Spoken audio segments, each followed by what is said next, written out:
Ang magdamagang pagdiriwang kung ito ay nahati sa 4 na yugto. Una, pagkaraan ng maikling pagpaparangal sa ilaw. Ikalawa, ang simbahan ay nagsasaloob sa lahat ng mga kahangahangang ginawa ng Diyos para sa kapakanan ng kaniyang sambayanan. Sa mula't mula pa, ito ang pagpapahayag ng salita ng Diyos. Sasariwain ng mga pangako sa binyag. At ika-4, ang buong simbahan ay inaanyayahang dumulog sa piging na inihanda ng Panginoon para sa kanyang bayan bilang pakikinabang sa kanyang pagkamatay at muling pagkabuhay. Ito ay iwang. Kaya po, even sa isang simpleng pagsisiga, paglalagay ng ilaw, liwanag, ang mahalaga po ay makita natin ang liwanag na magdudulot ng kaliwanagan sa kadiliman. Sa ngalan ng Ama at ng Anak at ng Espiritu Santo, ang pagpapala nating Panginoong Hesukristo, ang pag-ibig ng Diyos Ama, at ang pagpagkaisa ng Espiritu Santo, naway sumainyong lahat. Mga kapatid, sa kabanal-banalang gabing ito na pinangyayarihan ng pagtawid ng ating Panginoong Hesukristo mula sa pagkamatay patungo sa pagkabuhay. Ang sambayanan niya ay nag-aanyaya sa lahat ng mga anak na nasa iba't ibang panig ng daigdig upang magtipon-tipon sa pagganap ng magdamagang pagdiriwang. Sa pagganap natin sa alaala ng Pasko ng Panginoong nagtagumpay sa pagkikinig ng salita at paghain ng kanyang buhay. Maasahan nating tayo'y makakapakinabang sa kanyang pananaig sa kamatayan at pamumuhay sa piling niya at ng Amang may kapal. Ngayon po ang pagbabasbas ng siga. Manalangin tayo. Ama naming makapangyarihan, sa pamagitan ng anak kami iyong dinulot.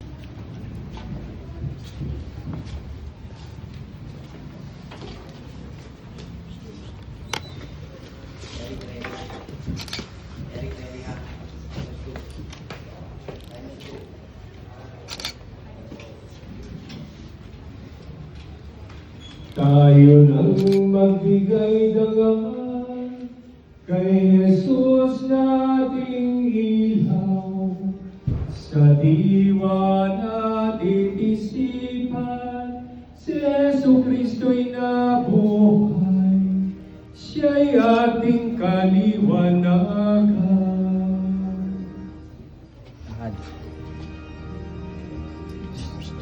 Siya'y nabuhay, siya ay ating kaliwanagan.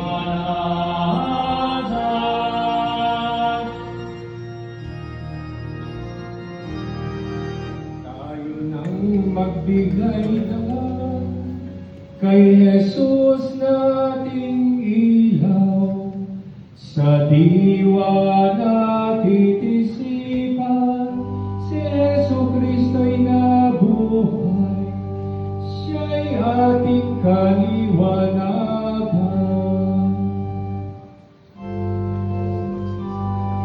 Salamat po, Poong Banal, sa iyong ngayong bigay upang kami tangawan.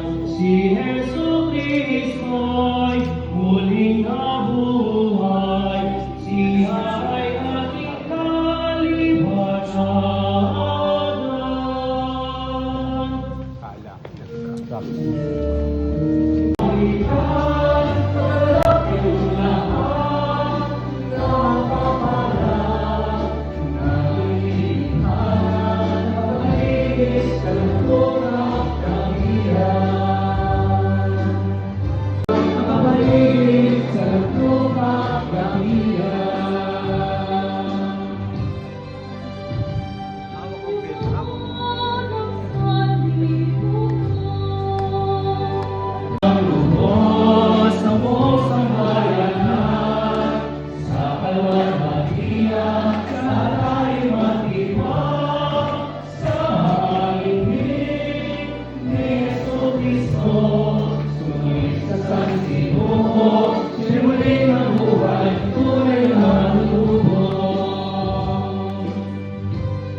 usap ng pagkabuhay.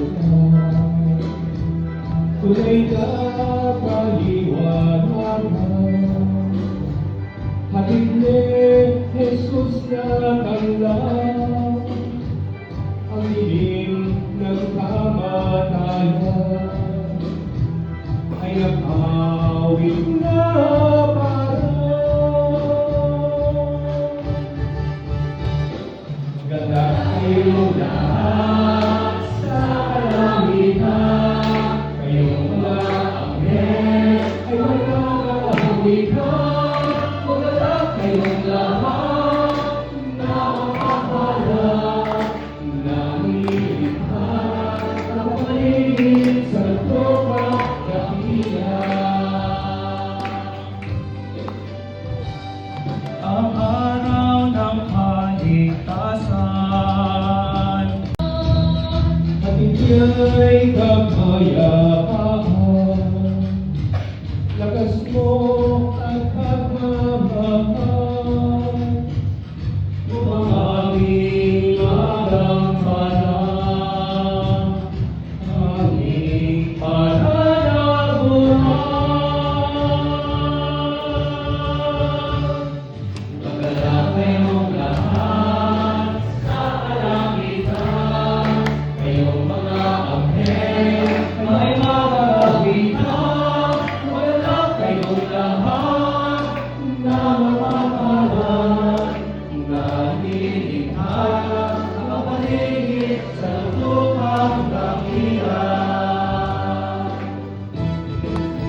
bilang simoy ng hangin, upang ang kakayanan nitong bumuhay ay maging tagapagdulot ng iyong kabanalan.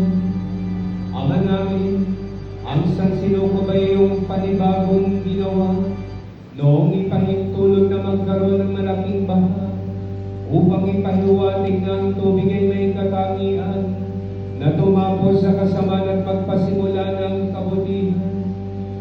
Ama namin, anak ni Abraham ay pinatawid mo sa karagatan noong sila'y palayain mo sa pagkaalipin sa Ehipto upang ipahiwatig ang mangyayari sa mga bibinyagan bilang mga kaanib sa iyong sambayanan.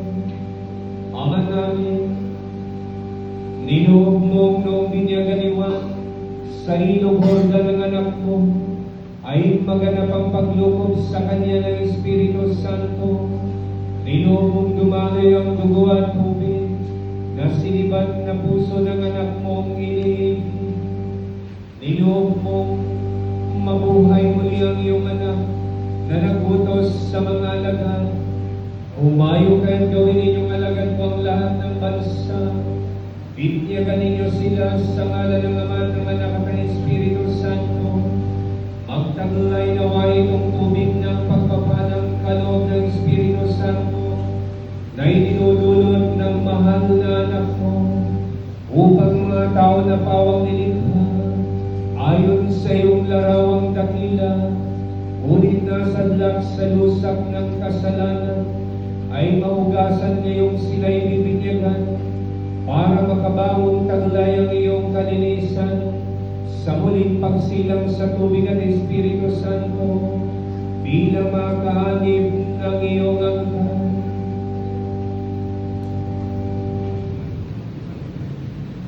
Ama namin, iniluluhog namin sa iyo, manahog nawa sa tubig na ito ang kapangyarihan ng Espiritu Santo sa pamamagitan ni Jesucristo upang mapuspos na iyong Espiritu itong pamilyag na tubig.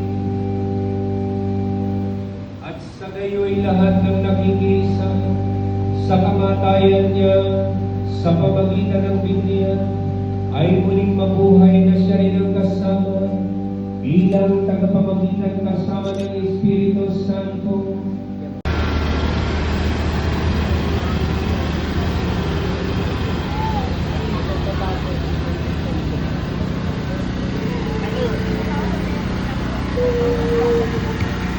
Tumasan sa dugo ni Jesucristo ang kasamaan ng sangkatauhan. Noong unang panahon, niligtas ng Diyos ang kanyang bayan mula sa pagkaalipin. Itinawid sa dagat at inihatid sa pangakong bayan. Sa bukang liwayway na ito, ating ipinagdiriwang ang paglaya natin mula sa pagiging alipin ng kasalanan at ang pagkawid ni Jesucristo. Kasama tayo mula sa kamatayan patungo sa kanyang pagkabuhay. Ipag-iwang natin ang dakilang pag-ibig ng Diyos na nagpasyang tayo itubusin at ang kanyang malasakit sa atin sa pamagitan ni Jesucristo. Ngayon, habang binabasa ko ang pagsalubong ni Cristo sa kanyang mahal na ina, ay pinagkisi lang ang sasalubong.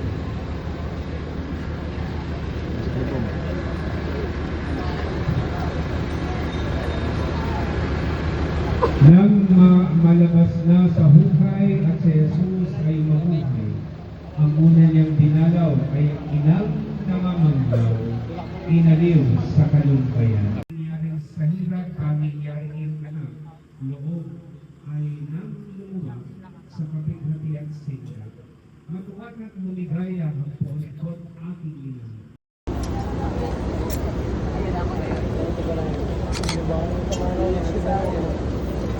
Pwede per video.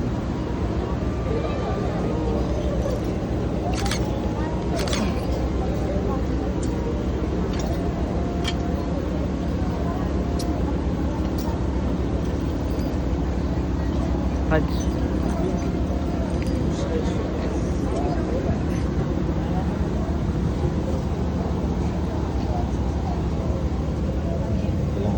Ito ang video. video natin gawin.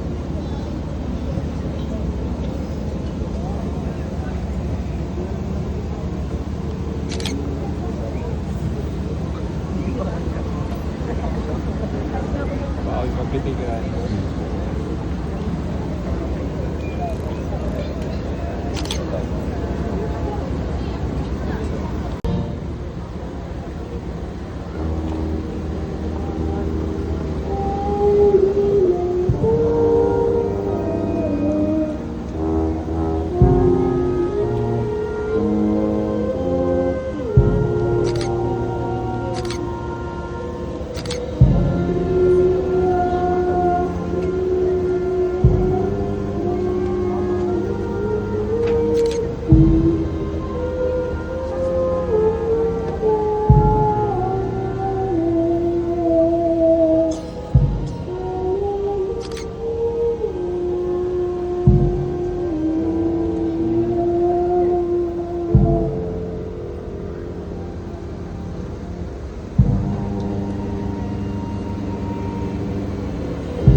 Manalangin tayo. O Diyos, na sa pamagitan ng muling pagkabuhay ng iyong anak na si Yeso Cristo, ang Panginoon namin, minarapat mong paligayahin ng mundo. Inihiling namin sa iyo na lang alang sa Galing Maria na kanyang ina, ay makamtan namin ang kaligayahan sa buhay na walang hanggan. Sa pamamagitan din ni Kristo ng aming Panginoon kasama ng Espiritu Santo, magpasawalang hanggan.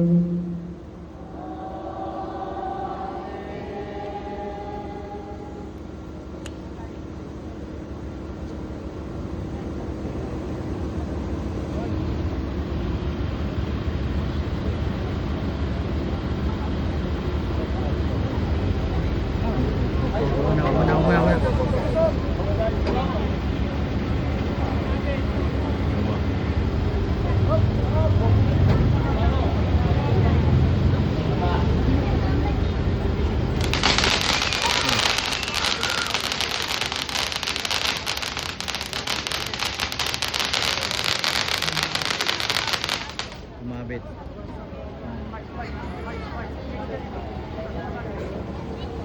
Tanda ng paghihati sa galak at siya nating ina sa muling pagkami ng kanyang anak na ating tapagligtas, palakpakan natin ang ating mahal na ina. Sumapit. O, yan. Sige. Sa muli po, palakpakan natin ang pagsalubong ng mahal na ina at ng ating Panginoong Jesucristo muling nabuhay. Ayan. Sige po, at tayo ay magproprosisyon patungo sa ating simbahan.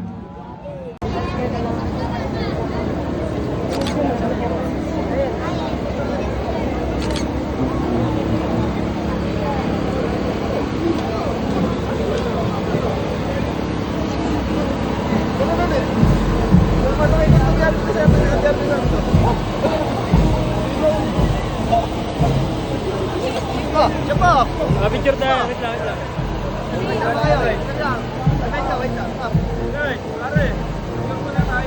Okay, one, two. Okay, one, two, three. Isa pa, one, two. Ah. Thank you, up.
Up.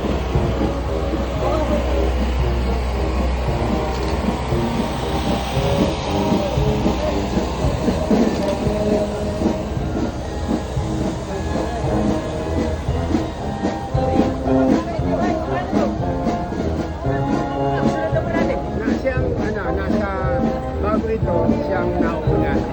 Lahat muna.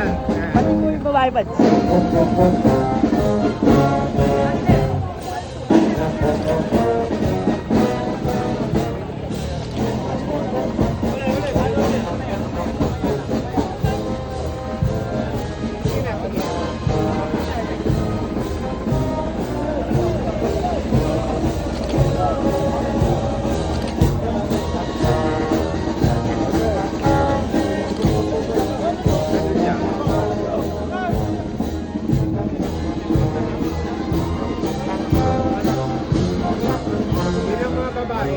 Bye, bye, bye. Ayun na, ayun na. Mauna yun ang mga babae.